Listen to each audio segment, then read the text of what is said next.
मैं doctor Swati Sharma English सूत्रा में आप सभी का स्वागत करती हूँ। कैसे हैं आप सभी?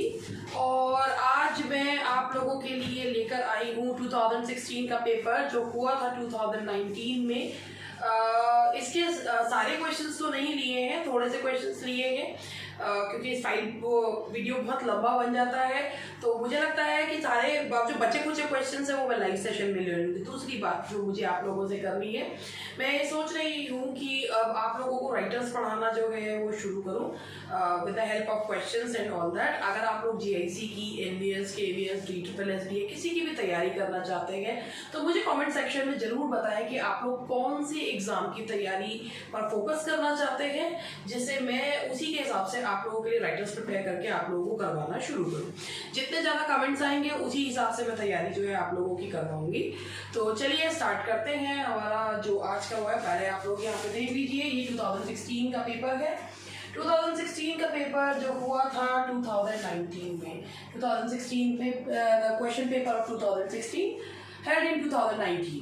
Let's start. चलिए स्टार्ट करते हैं। Question number 1। क्वेश्चन नंबर 1 आपको दिख रहा होगा, which of the following works of William Shakespeare is written in 6-line stanza and shows decided signs of immaturity? ये मुझे लगता है इन लोगों का कुछ बहुत ही फेवरेट टाइप का क्वेश्चन है, तो इसके बारे में मैं आप लोगों को बताऊं कि which of the following works of William Shakespeare. William Shakespeare का जो वर्क है 6-line स्टेंजा। सबसे पहले हम बात करते हैं 6-line स्टेंजा की। अगर हम बात करें तो जो ये 6-line स्टेंजा होता है, ये इसे कहते हैं sextain. It is known as sextain. और विलियम शेक्सपियर ने अपनी फेमस जो वर्क है that is Venus and Adonis. Venus and Adonis जो है वो 6-line स्टेंजा में लिखी है। ये एक नैरेटिव पोएम है, कहानी कहती हुई, और इस पोएम में बिल्कुल साइंस ऑफ इमेच्योरिटी देखने को मिलते हैं। तो ये विलियम शेक्सपियर की एक इमेच्योर पोएम 6-line स्टेंजा में लिखी हुई है। चलिए बात करते हैं आगे। The next slide is which of the following play depicts middle class provincial life? चलिए इसके बारे में बात करते हैं। सबसे पहले इसका आंसर जान लेते हैं, दैट इज द मेरी वाइव्स ऑफ विंसर। द मेरी वाइव्स ऑफ विंसर इसका का पूरा नाम है। तो मैं आपको थोड़ा सा इसके बारे में बताना भी चाहती हूँ। देखिए, ये एक इंग्लैंड की, देखिए ये इंग्लिश प्रोविंशियल लाइफ के बारे में बताता है, प्रोविंस से संबंधित इंग्लिश की प्रोविंशियल लाइफ के बारे में बताता हुआ ये ड्रामा है। और अगर मैं इसके बारे में बताऊं तो इसका ये जो इसका मेन प्लॉट है, ये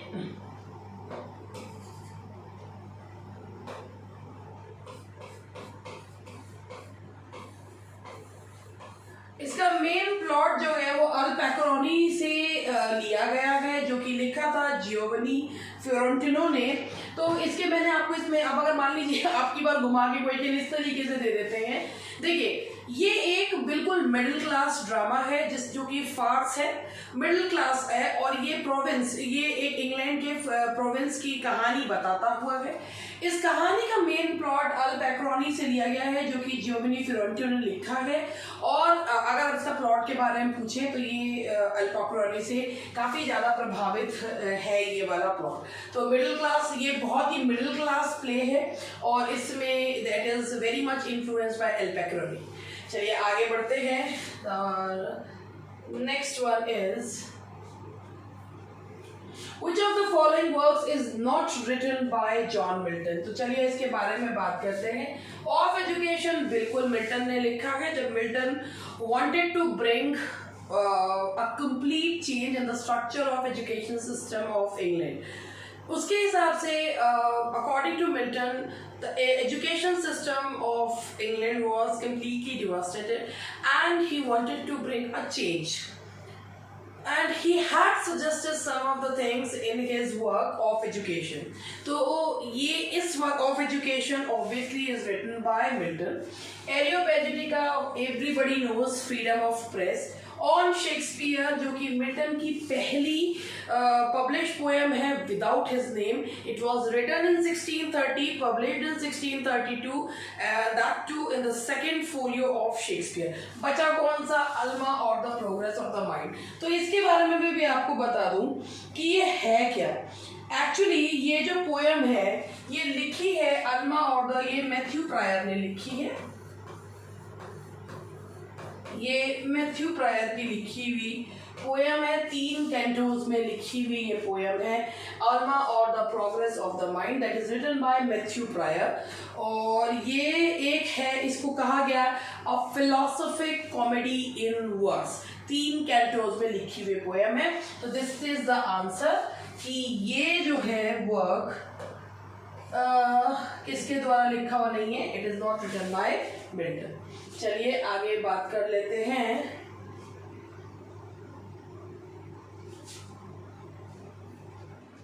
Which of the following works is not written by John Milton? तो देखिए बात करें अगर कौन सा वर्क जॉन मिल्टन के द्वारा नहीं लिखा गया. ऑन हिज ब्लाइंडनेस, दो ऑन हिज ब्लाइंडनेस का ये तो एक सोनेट है जिसका when I consider how my light is spent, Milton ने इसे नाम नहीं दिया.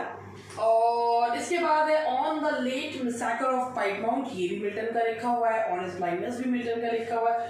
और on the morning of Christ nativity, ये भी कौन सा रह गया? Passionate pilgrim. तो passionate pilgrim is not written by Milton. तो पैशनेट पिलग्रिम किसने लिखा है? एक्चुअली ये एक पैशनेट पिलग्रिम, ये इसका आंसर है. ये एक 20 पोएम्स की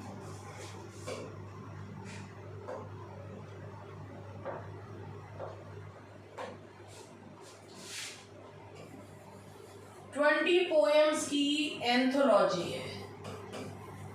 इट इज एन एंथोलॉजी. ये 20 पोएम्स की एंथोलॉजी है. और जो कि इसके बारे में भी आप थोड़ा सा मैं आपको बता दूं कि ये 20 पोएम्स की एंथोलॉजी है.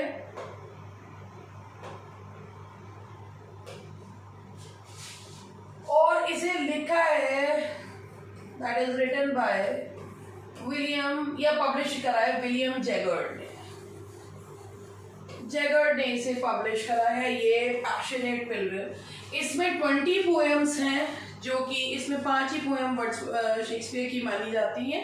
और विलियम जैगर्ड ने इसे पब्लिश करा है. तो पैशनेट पिलग्रिम ही मिल्टन के द्वारा लिखा हुआ नहीं है. तो this is the correct answer.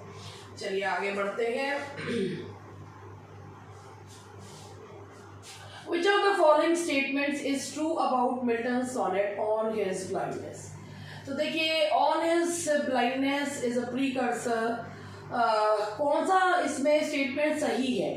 Milton did not give a title to his sonnet, यही वाला जो है इसका सही है. मैंने अभी थोड़ी देर पहले भी आपको बताया था कि मिल्टन ने इस सोनेट को नाम नहीं दिया. ये तो बहुत बाद में इसके पब्लिश करने वाले ने इसको नाम जो है वो दिया था. तो एक क्लैरिक ने जो है इसको नाम दिया था. मिल्टन ने तो इसको when I consider how my light is spent, तो ये नाम मिल्टन के द्वारा दिया हुआ नहीं है. And the next one is an evening walk is written by. चलिए बात करते हैं इवनिंग वॉक. तो ये इवनिंग वॉक लिखी हुई है विलियम वर्ड्सवर्थ के द्वारा. देखिए बात करेंगे इवनिंग वॉक की, तो हम लोग डिस्क्रिप्टिव स्केचेस और इवनिंग वॉक जो कि आए थे 1793 में. William Wordsworth was very much influenced by the French revolution. और वो जब बाहर घूमने टूर पे गया था तो उसने डिस्क्रिप्टिव स्केचेस और इवनिंग वॉक को लिखा है. इवनिंग वॉक ये जो वर्क है ये जो किसके द्वारा लिखा गया है? It is written by William Wordsworth. An evening walk.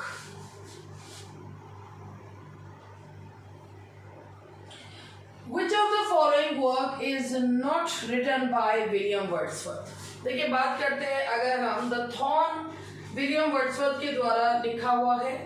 The idiot boy, जिसकी इडियट बॉय जो वर्क है उसको काफ़ी क्रिटिसाइज भी किया गया है. इडियट बॉय को, हालांकि ऑस्कर वाइल्ड को उसे पसंद आया था, लेकिन वैसे जो है ये बहुत ही जिसको इस पोएम को पसंद नहीं करा गया. इडियट बॉय को साइमन ली भी वर्ड्सवर्थ के द्वारा लिखी हुई है. केवल एक यही रचना है बियॉन्ड, ये विलियम वर्ड्सवर्थ के द्वारा लिखी हुई नहीं है. Who refers to William Wordsworth as an ever enduring man? चलिए इसके बारे में बात करते हैं। देखिए ये निशान पहले लग गया यहाँ पर। बात करते हैं, पहले इसका आंसर ले लेते हैं। एस.टी. कॉलरिज ने, देखिए ये एक पोयम है टू विलियम वर्ड्सवर्थ।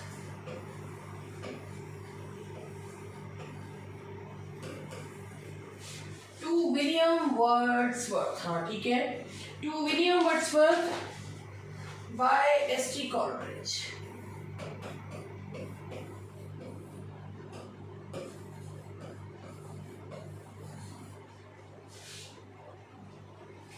अब इसके बारे में भी मैं आपको बताऊं कि ये पोयम 1817 में, इस पोयम में कॉलरिज ने इन्हें कहा है कि एवर एंड्यूरिंग मैन, लेकिन इस पोयम का जो पहले नाम था ये इसका to William Wordsworth by S T. Coleridge, इसका नाम पहले था इस पोयम का सिबिलीन लीव्स।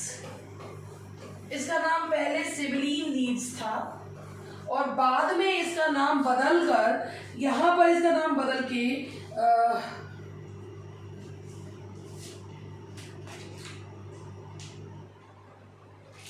बाद में इसका नाम बदलकर हो गया था जो है इसमें पहले सिबिलिंग लीव्स, फिर जो है विलियम वर्ड्सवर्थ जो है करा गया था। तो इसी में ही इसका जो है इन्होंने ये कहा था एवर एंड्यूरिंग मैन।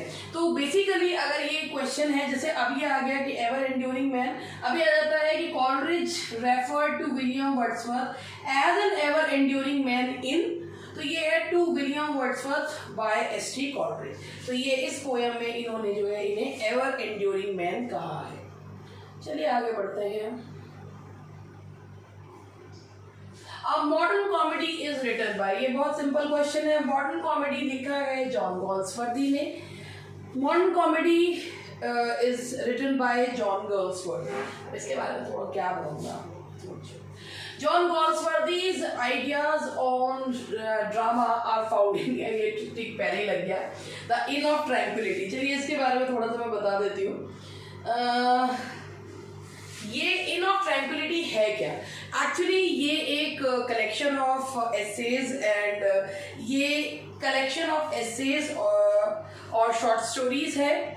और गॉल्सवर्दी के प्लेस का जो आइडिया है that has been take, Galsworthy ने अपने प्ले का जो आइडिया है the inn of tranquillity, inn of tranquillity भी गॉल्सवर्दी के द्वारा ही लिखा गया है। और ये जो है the inn of tranquillity studies and essays और ये कलेक्शन ऑफ शॉर्ट स्टोरीज है और ये भी इन्हीं का वर्क है और इसी में इनकी ड्रामा की थ्योरी जो है वो पाई जाती है। चलिए आगे बढ़ते हैं। एक minute. Cokeson is a character in Justice. Justice एक वो प्ले था जिसका टाइटल आयरॉनिकल है क्योंकि इस प्ले में फॉल्डर को न्याय नहीं मिलता। इसमें कोक्सन को दिखाया गया है senior clerk and he has been compared to a pug dog क्योंकि वो बहुत ज़्यादा लॉयल है। और ये एक ऐसा प्ले था जिसने चैम्बर्स में और सब जगह जो है एक सनसनी क्रिएट कर दी थी और इसका टाइटल बिल्कुल आयरॉनिकल टाइटल है because in this play Falder did not gate justice.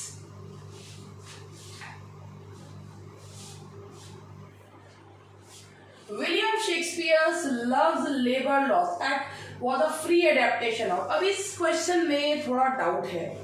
इसे देखिए, मैनकैमी बाय प्लाट्यूज कॉमेडी ऑफ एरर्स का तो है। अब इस क्वेश्चन में थोड़ा डाउट है कि लव्स लेबर लॉस, लेकिन इसको माना गया है कि मैनकैमी ऑफ प्लाट्यूज का फ्री एडेप्टेशन है। एक्चुअली जितने भी एलिजाबेथन राइटर्स थे उन्होंने अपनी कॉमेडी के लिए दो ही राइटर्स को जो है वो रेफर किया था, यानी कि इन्हीं से वो लोग जो है वो अपना सोर्स जो है वो लेते थे, प्लाट्यूज एंड टेरेस। तो ये इसमें है कि एक अंदाजा है कि भाई ये मैनकैमी ऑफ प्लाट्यूज इसका आंसर है, but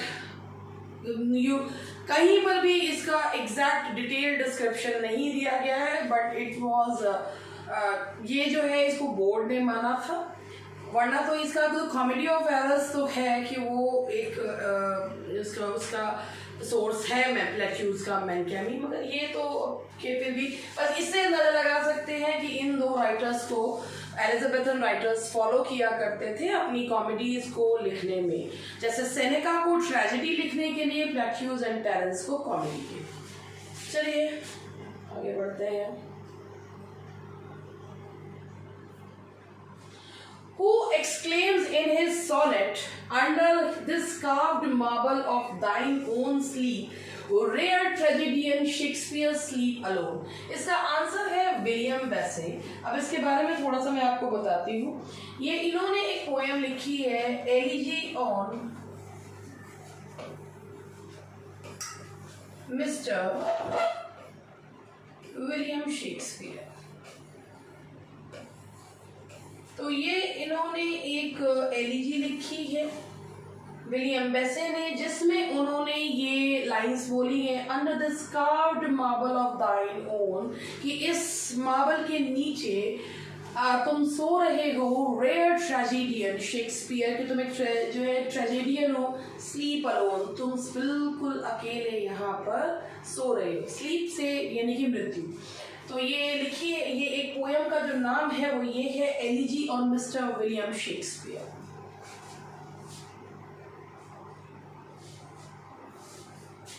Who describes William Shakespeare as an upstart crow with beautified with our feathers? चलिए बहुत बिल्कुल सिंपल क्वेश्चन है। चलिए बात करते हैं सबसे पहले यूनिवर्सिटी विट्स की।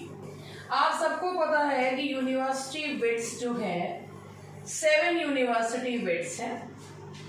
यूनिवर्सिटी विट्स जो कि कैम्ब्रिज एंड ऑक्सफोर्ड यूनिवर्सिटी में पढ़े हुए, मार्लो, लिली और नाश, पील, ये सारे के सारे, ग्रीन, ये सब ये यूनिवर्सिटी विट्स हैं। हालांकि केट को नहीं माना जाता यूनिवर्सिटी, मतलब केट को यूनिवर्सिटी विट में नहीं लिया जाता क्योंकि वो ऑक्सफोर्ड या कैम्ब्रिज का पढ़ा हुआ नहीं था। अब बात करते हैं कि ये किसने कहा। ये कहा है रॉबर्ट ग्रीन ने। रॉबर्ट ग्रीन का एक पैम्फलेट था जिसमें उन्होंने शेक्सपियर के लिए ये लिखा था, एन अपस्टार्ट क्रो, जिस पैम्फलेट का नाम था अ ग्रोथ्स वर्थ ऑफ विट। और बाद में अफसोस भी हुआ था क्योंकि कहीं ना कहीं इससे प्रसिद्धि जो है वो शेक्सपियर को मिल गई थी। एक्चुअली शेक्सपियर यूनिवर्सिटी विट्स के प्लेस को यूज करके बहुत जल्दी तरक्की के सोपानों पे चढ़ रहे थे, तो इससे जो है जेलसी होना जो है एक कॉमन चीज है। ये तो होता ही है, जब कोई बहुत फेमस होने लगता है तो दूसरे को उससे जलन होती ही है। तो इसलिए रॉबर्ट ग्रीन ने ये लिखा था कि भाई अभी अभी एक क्रो है जिसने स्टार्ट कराया और ब्यूटिफाइड विद आवर फेदर्स, कि हमारे वर्क्स को यूज करके वो बहुत फेमस जो है वो हो रहा है। तो इसीलिए ये लिखा है रॉबर्ट ग्रीन ने। बाद में बेचारे पछताए भी होंगे कि काहे को इतनी प्रसिद्धि दे दी शेक्सपियर को। चलिए आगे बात करते हैं। Next question, who remarked about his father as given below, my father destined me from my infancy to the study of polite literature, which I embraced with such avidity that from the age of 12 I hardly ever retired from my books before midnight। तो बात करते हैं, ये भी कहा है John Milton ने। John Milton जिनके एक फादर एक प्यूरिटन थे, जिसकी वजह से उनको अपने परिवार से निकाल दिया गया था। और जॉन मिल्टन के फादर जो है काफ़ी अपने बच्चों की पढ़ाई लिखाई पे ध्यान देते थे। दैट इज़ वाई मिल्टन को एडमिशन दिलाया गया था सेंट पॉल स्कूल में। और ये मिल्टन ने कहा है कि उन्होंने कभी भी अपनी अर्धरात्रि से पहले अपनी बुक्स को नहीं छोड़ा। तो ये जो है आजकल तो लोग पढ़ना ही अर्धरात्रि में शुरू करते हैं, तो ये कहा है जॉन मिल्टन ने। From whom did William Wordsworth speak in his famous line, "Thy soul like a star and we dwelt apart"? ये किसने कहा? वर्ड्सवर्थ ने कहा है। ये लाइन्स है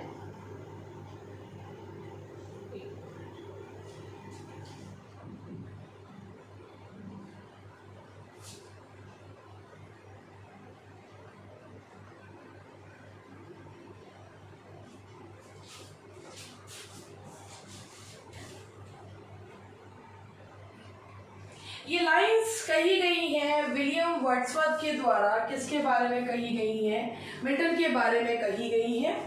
और thy soul was like a star, ये स्टार है, एंड ड्वेल्ट अपार्ट, ये मिल्टन के बारे में कही गई हैं ये लाइंस। चलिए आगे बढ़ते हैं। Milton's Paradise Regain take its theme from, चलिए बात करते हैं, एक मिनट पहले से क्लियर कर दो। Milton's Paradise Regain takes its theme from, पहले बात करते हैं पैराडाइज रीगेन की। पैराडाइज रीगेन मिल्टन का एक छोटा सा ब्रीफ एपिक है, छोटा सा एपिक है, और मिल्टन ने इस पैराडाइज रीगेन में कहीं से कहीं तक भी कोई बहुत हाई-फाई स्टाइल को यूज नहीं करा है। ये जो लाइंस, ये मिल्टन्स पैराडाइज रीगेन की जो थीम है वो ली गई है सेंट ल्यूक के गॉस्पेल से। अब ये जो सेंट ल्यूक का गॉस्पेल है ये मिलता है न्यू टेस्टामेंट ऑफ बाइबल में, और इसमें क्राइस्ट का जन्म, उनकी मृत्यु, उनका रिसरेक्शन, इस सब के बारे में बताया गया है। और जो टेम्पटेशन ऑफ क्राइस्ट है सैटन के द्वारा, वो भी किस में बताई गई है? सेंट ल्यूक के गॉस्पेल में। जो समझना है वो ये बात है कि सेंट ल्यूक का gospel that is found in the new testament of Bible, और ये जो पैराडाइज रीगेन्ड की जो स्टोरी है वो कहाँ से ली गई है? सेंट ल्यूक के गॉस्पेल से ली गई है, जो कि बाइबल का न्यू टेस्टामेंट में है।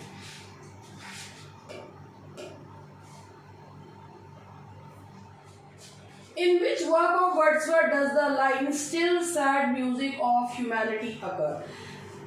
वर्ड्सवर्थ की जो वर्क है, ये लाइंस पाई जाती हैं टिंटन एबे में। टिंटन एबे जो कि वर्ड्सवर्थ की लिरिकल बैलेड्स की लास्ट पोएम है, और इसमें टिंटन एबे में the still sad music of humanity, जब वाई नदी के किनारे पे वो दोबारा से लौट कर आता है तो उसको कहता है कि मेरी अब नेचर को देखने का तरीका बदल गया है, और अब आवाज में मुझे ऐसा लगता है नेचर के साथ जैसे एक अभी भी एक still sad music of humanity की, मतलब नेचर में मुझे एक उदासी जो है वो महसूस होती है। तो ये टिंटन एबे की लाइन्स है। आगे बढ़ते हैं। In which poem of Wordsworth does the line "Our birth is but a sleep and a forgetting" occur? तो ये जो लाइंस हैं, ये जो लाइंस हैं ली गई हैं वर्ड्सवर्थ के इमोर्टलिटी ओड से। इमोर्टलिटी ओड, जिसमें कि वर्ड्सवर्थ ने ये बताया है कि मृत्यु के बाद और जन्म से पहले आत्मा कहाँ रहती है। तो इमोर्टलिटी ओड में से ये लाइंस ली गई हैं। Our birth is but a sleep and a forgetting occur, कि जब हम when we take birth तो हम पुरानी उससे जो है बाहर आते हैं और forgetting, सब कुछ भूल जाते हैं। स्लीप की तरह है, जब हम जन्म लेते हैं तो हम पिछला सब कुछ भूल जाते हैं। तो ये लाइंस हैं इमोर्टलिटी ओड की।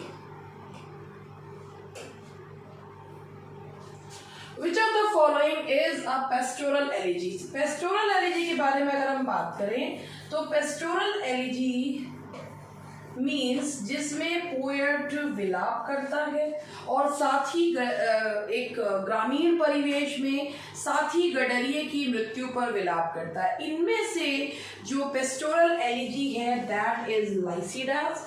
ये मिल्टन के द्वारा लिखी गई है उनके फ्रेंड एडवर्ड किंग की जब मृत्यु हुई थी आयरिश सी में डूबने से, द शिप वॉज कैप्साइज्ड। तो उस पे जितने भी कैम्ब्रिज के स्टूडेंट्स ने श्रद्धांजलि दी थी, उन्हीं में से श्रद्धांजलि की पोएम्स में से एक लिखी गई थी लाइसिडास। और लाइसिडास में मिल्टन ने अपने साथी उसको शेफर्ड मान के साथी शेफर्ड की मृत्यु पर विलाप किया है। तो it is a pastoral elegy Lycidas. And the next question is lyrical ballads was published in the year. ये एक माथा हुआ क्वेश्चन है।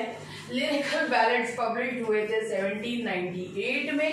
1798 जो ईयर है ये माना जाता है कि beginning of the romantic as, beginning of romantic as, romantic as की शुरुआत ही इस साल से मानी जाती है और ये कहना चाहिए कि लिरिकल बैलेड्स के आने से ये शुरुआत मानी जाती है 1798। तो लिरिकल बैलेड्स आए थे 1798 में।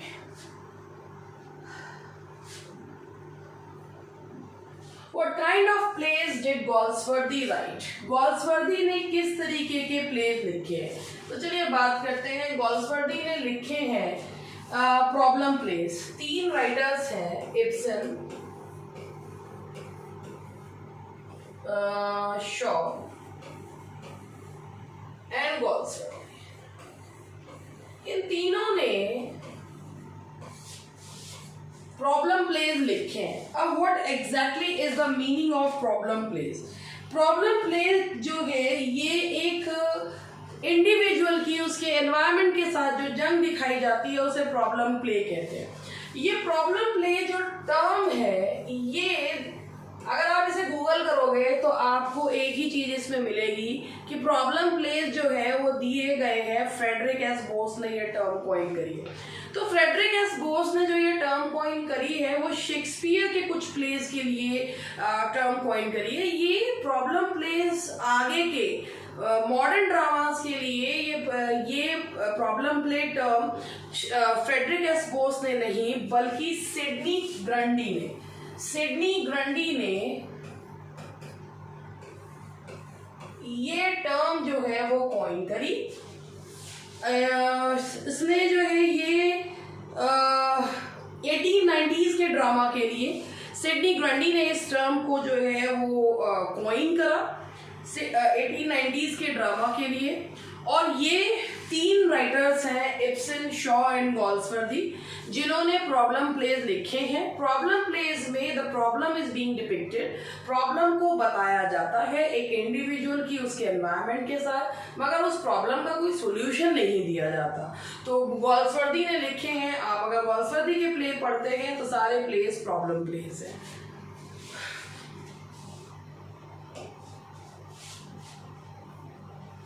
Which is the incorrect sentence? देखिए, you have 20 rupees correct है, I have 2 10 rupee notes सही है, mankind is demented सही है। फिर गलत कौन सा हुआ? ये क्यों हुआ? क्योंकि अगर number plus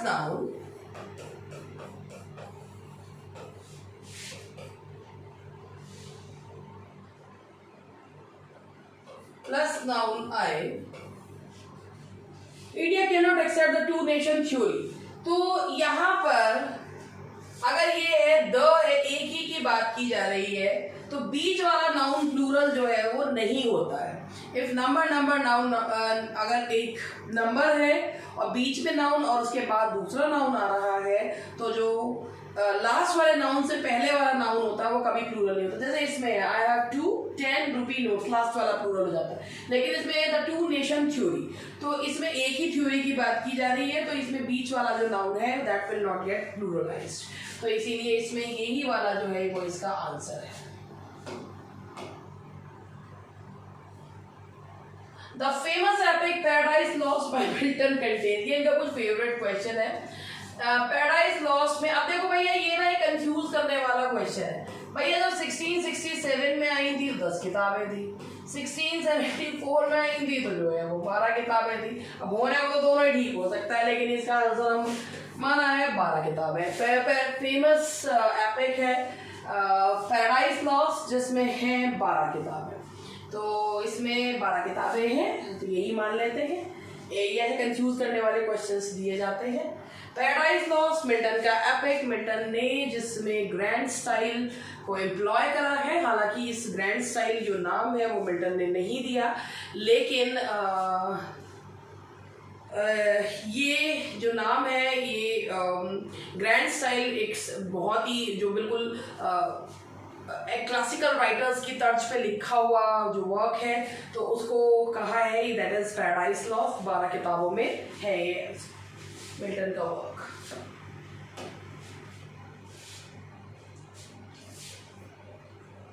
Which of the following plays of Shakespeare is not a comedy? देखिए, as you like it comedy है, ट्वेल्थ नाइट कॉमेडी है, मिडसमर नाइट्स ड्रीम कॉमेडी है।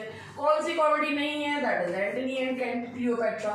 एंटनी एंड क्लियोपेट्रा एक ट्रेजेडी है, रोमन प्ले है, तो ये एक ट्रेजेडी है। तो Antony and Cleopatra is not a comedy. कुछ क्वेश्चन तो बहुत ही सिंपल आते हैं।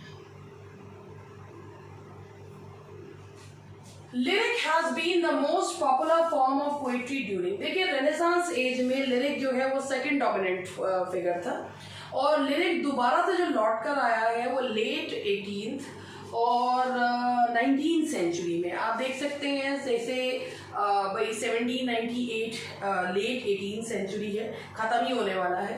उसके बाद 1800 यानी कि जो वर्ड्सवर्थ का जो समय शुरू होता है, रोमांटिक एज जब स्टार्ट होती है, आप देखिए late 18th and early 19th, तो उस समय लिरिक का प्रीडोमिनेंस जो है वो दोबारा से हुआ, और लिरिक जो है वो बहुत पॉपुलर फॉर्म थी late 18th and early 19th century में। तो इसका आंसर है बी। ठीक है जी।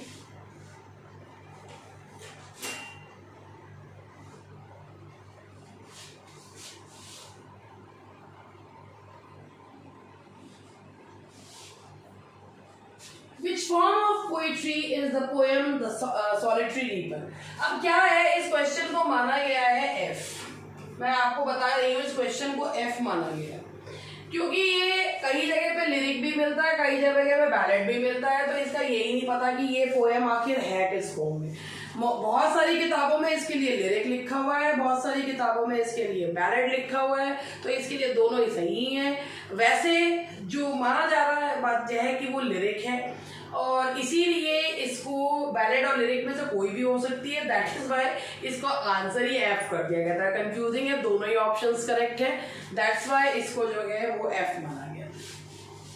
तो मैं भी इसमें मैं आपको एफ क्वेश्चंस भी इसलिए दिखा रही हूँ क्योंकि जब ये आते हैं तो इनको करवाना भी चाहिए इन क्वेश्चंस को।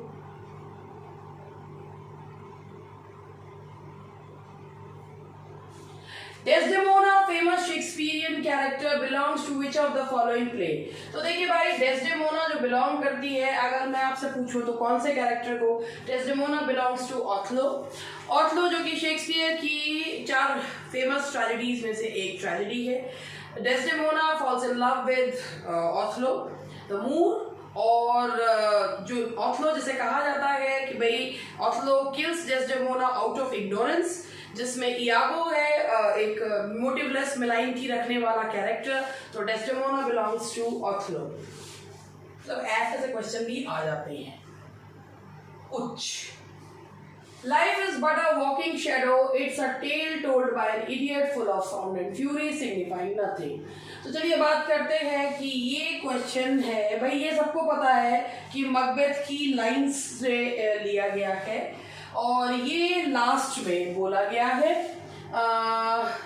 जब life is but a walking shadow, it's a tale told by an idiot.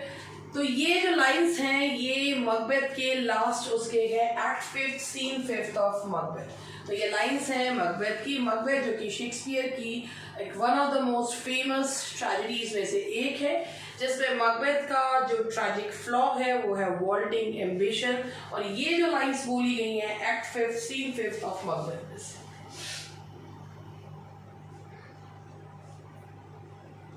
Which of the following statements is incorrect as a rule of grammar? पिछली बार इस तरीके के क्वेश्चंस काफी आए थे, मैंने इसमें से कुछ लिए हैं, तो चलिए आपको एक एक करके इन्हें समझाना शुरू करती हूँ। देखिए पहला पॉइंट है, shall with the subject of the second and third person introduces the idea of compulsion। बिल्कुल सही बात है। अगर आप shall को सिंपल फ्यूचर के लिए यूज करते हैं आई और बी के साथ तो वो सिंपल फ्यूचर बताता है, लेकिन अगर आप उसे सेकंड और थर्ड पर्सन में यूज करते हैं तो वो एक कंपल्शन बताता है। जैसे यू शैल हेल्प हिम, यानी कि it's a compulsion that you will have to help him. तो ये जो है कंपल्शन बताता है, बिल्कुल सही बात है। Should with the second and third person means ought to. Should के लिए जो है वो वर्ड यूज किया जाता है, और अगर शुड सेकंड और थर्ड पर्सन के साथ में तो ऑट टू मतलब करना ही चाहिए, तो ये वाला पार्ट भी सही है।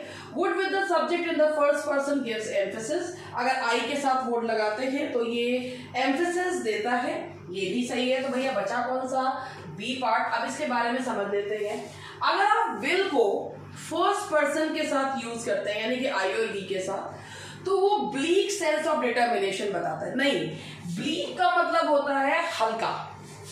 अगर आप विल को आई और वी के साथ बताते हैं तो वो फर्म डिटर्मिनेशन बताता है, ना कि ब्लीक सेंस ऑफ डिटर्मिनेशन बताता है। तो यही वाला आपका ऑप्शन इनकरेक्ट। ठीक है, तो देखिए अगर आप ग्रामर पढ़ रहे हैं, कहीं से भी पढ़ रहे हैं, तो केवल एरर सॉल्व करने वाले क्वेश्चंस पे ध्यान ना दें, रूल्स भी उतने ही कायदे से पढ़ें।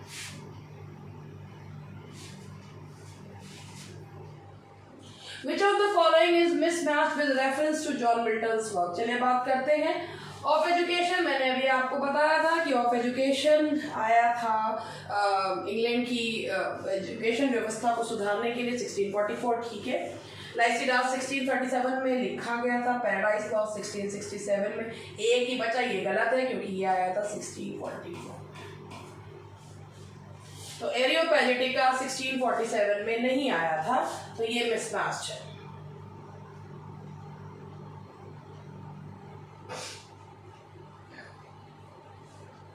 Which of the following verbs is not followed by correct preposition? तो इसके बारे में देखिए, अब इस तरीके के क्वेश्चंस आ जाते हैं, तो इसका सिंपल ये बता रही हूँ, anxious state.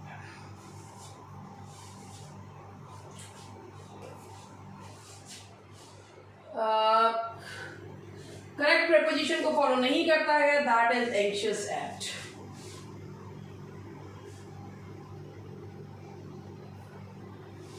Which of the following statements is incorrect with reference to colon? चलिए अब इसके बारे में थोड़ा सा डिस्कस कर लेते हैं।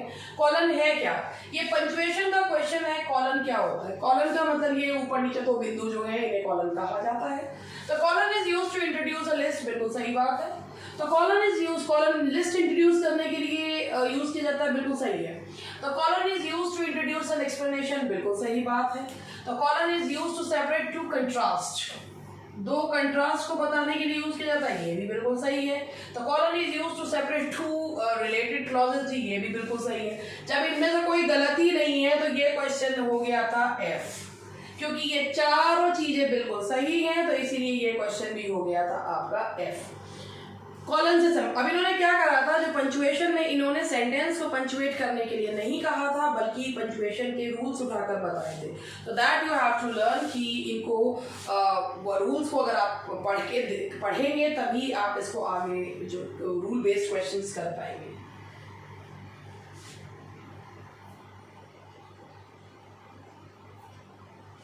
Beggars description means, beggars description means का मतलब होता है बियॉन्ड डिस्क्रिप्शन, जिस चीज को बताया ना जा सके, व्याख्या ना की जा सके, that is known as beggars description. In the first folio edition of Shakespeare's drama, which play was omitted? तो चलिए बात करते हैं शेक्सपियर का। फर्स्ट फोलियो आया था 1623 में, उन्हीं के दो फेलो एक्टर्स के द्वारा, हेमिंग्स एंड कॉन्डेल के द्वारा। उनको लगा था इसमें 36 प्लेस जो है वो लिए गए थे, जो एक प्ले छोड़ दिया गया था, that was Pericles the Prince of tyre. अब ये क्वेश्चन पूछना चाहिए फिर ये कौन से फोलियो में ऐड करा गया था, ठीक है। तो Pericles the Prince of tyre छोड़ दिया गया था। Which of the following play is a social satire dealing with the fashion and fads of the day?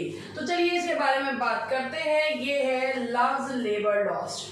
ये एक सोशल सटायर है जो कि fashion and fads of the day. Love's labour lost, जिसमें बताया गया है कि तीन जो लोग हैं पहले वो कहते हैं कि we will be away from women and all sorts of pleasure, and afterwards they fall in love, the king fall in love with the princess, and rest of the men also fall in love with the friends of the princess। और उसके बाद जो है, लेकिन love labour lost, क्योंकि सारी चीज़ें व्यर्थ हो जाती हैं, क्योंकि प्रिंसेस की परिवार में मृत्यु हो जाने की वजह से उन्हें लौट के जाना पड़ता है। तो ये फैशन एंड फैड्स को जो है उस समय की तत्कालीन सोसाइटी को बताता हुआ है लव्स लेबर लॉस्ट। बहुत ही कच्चा पक्का सा प्ले है वैसे ये। In the state of his blindness, with whom Milton does not compare himself. अपनी ब्लाइंडनेस में मिल्टन खुद को किससे कंपेयर नहीं करता? भैया खुद को नहीं कंपेयर करता लाइसिडास से, बाकी सबसे कंपेयर करता है। ब्लाइंड थिमेस, ब्लाइंड म्यूनिट्स, डायरिसिस एंड फिनियस सिर्फ लाइसिडास से कंपेयर नहीं करता। तो इसका आंसर है D. Who is often called as the poetical son of Spenser? Actually मैंने इसको क्या करा है कि इसका मैंने इसकी स्पेलिंग मिस्टेक ठीक कर दी। Although this question was considered F, इस क्वेश्चन को बोर्ड ने F माना था। क्यों? क्योंकि इसका जो ओरिजिनल क्वेश्चन था वो था ये, Who is considered the political son of Spenser? अब political son से तो कोई बात ही नहीं बनती है, तो मैंने इसको ठीक कर दिया। मिल्टन ने अपना, इसका आंसर बनता है जॉन मिल्टन। मिल्टन ने खुद अपना जो मास्टर है वो माना है स्पेंसर को, और इसीलिए उसे कहा जाता है पोएटिकल सन ऑफ स्पेंसर। तो क्वेश्चन तो करेक्ट ये था, who was often called as the poetical son of Spenser. तो चूंकि जॉन मिल्टन ने अपने आप खुद ही जो है कहा कि वो स्पेंसर को अपना मास्टर मानता है, तो इसीलिए इसको मैंने स्पेलिंग मिस्टेक ठीक करके जो है कर दिया। हालांकि इसे एफ करार दिया गया था, इतने क्वेश्चन तो एफ ही हो जाते हैं। In the opening invocation of the Paradise Lost, Mount Oreb refers to Mount Horeb। ये माउंट हॉरेब को कहा गया है, और माउंट इसमें पैराडाइज लॉस्ट में जो ऑरेब जो लिया गया है। In William Wordsworth, The Solitary Reaper, the solitary Highland loss is। ये गर्ल फ्रॉम स्कॉटलैंड है। she has been singing in Gaelic language, और इसमें जो है वर्ड्सवर्थ उससे बहुत ज़्यादा इम्प्रेस होता है। और ये लाइन्स भी है, will note one tell me the plaintive numbers, और इसमें जो है कहता है कि वो तो वहाँ से चला गया है मगर वो म्यूजिक को अपने दिल में भर कर ले जा रहा है। तो ये हाईलैंड लॉस यानी कि जो लड़की के बारे में बात की गई है, she belongs to Scotland.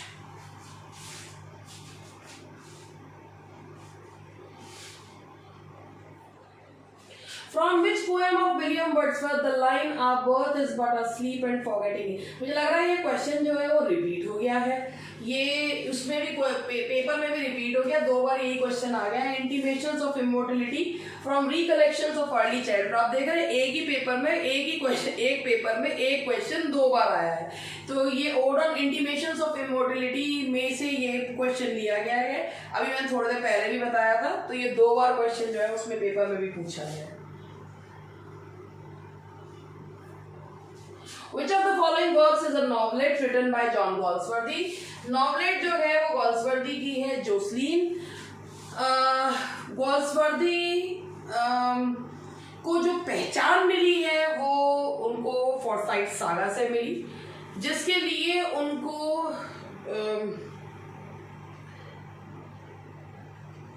Nobel prize भी मिला।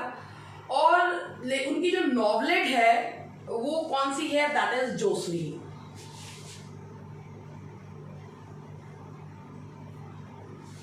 As a dramatist, John Galsworthy belonged to the। अब चलिए इसके बारे में बात करते हैं। ये as a novelist, Galsworthy belonged to the realist tradition of Jones and Pinero। चलिए इनके बारे में बात करते हैं, ये कौन है? ये है, पूरा नाम है इनका आर्थर विंग पिनेरो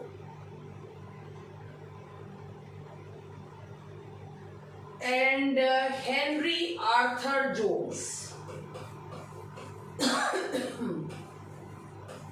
अब ये दोनों कौन थे? इन्हें कहा जाता है the prophet of the modern drama. इन्हें कहा जाता है prophet of the modern drama. इन्हें प्रॉफिट ऑफ मॉडर्न ड्रामा कहा जाता है, इसीलिए ये गॉल्सवर्दी बिलोंग करते हैं realist tradition of Jones and Pinero. ठीक है, तो यहाँ तक हुई ये बात हमारी। चलिए आगे बढ़ते हैं। The Forsyte saga, the Forsytes belong to. Forsytes जो बिलोंग करते हैं टिपिकल कंट्री सिटी फैमिली को बिलोंग करते हैं। फॉर्साइट्स जो जितने भी फॉर्साइट फैमिली है वो एक सिटी फैमिली को बिलोंग करते हैं। ऐसे क्वेश्चन गॉल्सवर्दी में तो जरूर पूछे जाते हैं। मिडिल क्लास किस में दिखाई गई, लोअर क्लास किस में दिखाई गई, अपर क्लास किस में दिखाई गई। Which work has been called by Shakespeare the first heir of my invention? जी ये कही गई है, एक मिनट जरा पहले से साफ कर दूं। ये कहा है शेक्सपियर ने वीनस एंड एडोनिस को। वीनस एंड एडोनिस जो कि शेक्सपियर की नैरेटिव पोएम है, एक इरोटिक पोएम है, 6 लाइन के स्टैंजा में लिखी गई है और इसे शेक्सपियर ने तब लिखा था जब प्लेग की वजह से थिएटर्स बंद हो गए थे। तो ये अर्ल ऑफ साउथहैम्पटन को समर्पित किया। आपको भी लग रहा होगा यही लाइन में कितनी बार बोल चुकी है ना, मुझे खुद भी लग रहा है कि ये लाइन मैं कई बार बोल चुकी हूँ। और इसी को शेक्सपियर ने कहा था the first heir of my invention. What was the name of the house of Shakespeare in Stratford? That was a new place. Actually ये जो new place है इसके बारे में बात करते हैं। ये न्यू प्लेस जो है ये second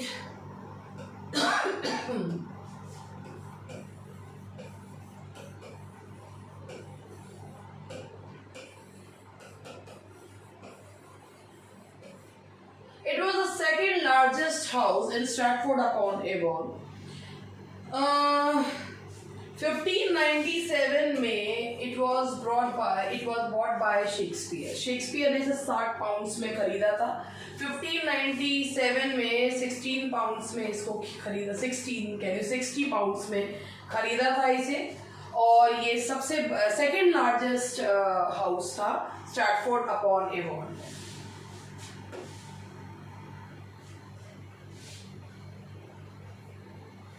In which work Milton states that while the still morn went out with sandals grey। ये लाइंस कही गई हैं while the still morn went on। ये है लाइंस आपकी लाइसिडास की। लाइसिडास जो कि एक मोनोडी है, लिखी गई है एडवर्ड किंग की मृत्यु पर।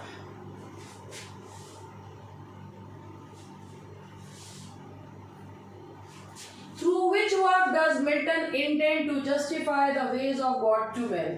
मिल्टन ने जब पैराडाइज लॉस्ट लिखी वो अपने जीवन के अंतिम फेज में उसने ये वर्क लिखा और उसमें उसने कहा कि to justify the ways of God to man, कि whatever God does that is for the benefit of human beings. तो इसीलिए उसने गॉड ये justify the ways of God to man किसमें कहा है? Paradise lost. पैराडाइज लॉस्ट के बारे में मैं इतनी बार बता चुकी। In which work of John Milton does the character Delilah appear? ये क्वेश्चन इतनी बार आता है मुझे समझ में नहीं आता ये क्वेश्चन इनका इतना प्रिय क्यों है। ये क्वेश्चन है डेलीला जो कैरेक्टर है वो आता है सैमसन एगनिस्टिस में। सैमसन एगनिस्टिस जो वर्क है मिल्टन का ये भी उसके आखिरी फेज का ही वर्क है जिसमें सैमसन की आखिरी दिन की कहानी बताई गई है। ये सैमसन की वाइफ है डेलीला, तो ये कैरेक्टर आता है हमारा सैमसन एगनिस्टिस में।